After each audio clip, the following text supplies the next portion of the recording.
সুন্দৰ মন সুস্বাস্থ্যলৈ আপোনাক সকলোকে স্বাগতম মই ডক্টৰ মনপ্ৰদীপ বৰুৱা আপুনি যদি এজন মধ্যবয়স্ক বা ডেকা ব্যক্তি আৰু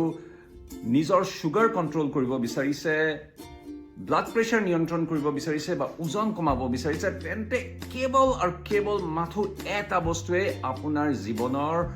এই বেমাৰসমূহ নিয়ন্ত্ৰণ কৰাত সহায় কৰিব আৰু সেই বস্তুটো কি জানেনে সেইটো কিন্তু ঔষধ নহয় সেইটো নামি দাঙি ডক্টৰৰ কনসালটেশ্যন নহয় সেইটো হৈছে মোটিভেশ্যন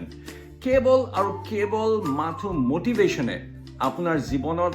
জীৱনটো সলনি কৰাৰ ক্ষমতা ৰাখে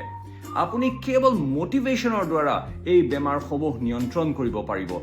বিশ্বাস কৰক যিমানেই নামি দামী ডক্টৰৰ কনসালটেশ্যন নলওক কিয় বা যিমানেই দামী দৰৱ নাখাওক কিয় এইবিলাকে কেতিয়াও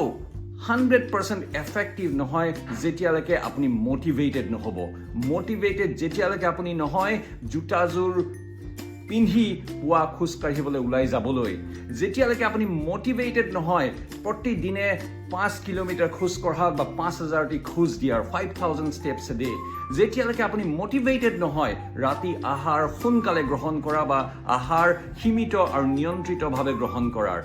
যেতিয়ালৈকে আপুনি মোটিভেটেড নহয় ধূম্ৰপান ত্যাগ কৰা বা মদ্যপান ত্যাগ কৰিবলৈ যেতিয়ালৈকে আপুনি মোটিভেটেড নহয় আপোনাৰ জীৱন ধাৰণ শৈলী পৰিৱৰ্তন কৰিবলৈ গতিকে মোটিভেশ্যন ইজ দ্য কি মোটিভেট কৰক নিজকে প্ৰতিদিনে 5000টি খোজ বা 5 কিলোমিটাৰ দৈনন্দিন এক্সাৰচাইজ কৰাৰ খোজ কঢ়াৰ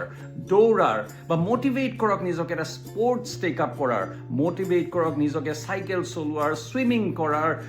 এক্সাৰচাইজ কৰাৰ আৰু এই মোটিভেশ্যনে আপোনাৰ জীৱনত এটা সাংঘাতিক পৰিৱৰ্তন আনিব আৰু এই বেমাৰসমূহ নিয়ন্ত্ৰণ কৰাত সহায় কৰিব গতিকে মোটিভেশ্যন ইজ দ্য কি মোটিভেট কৰক নিজকে আজি মই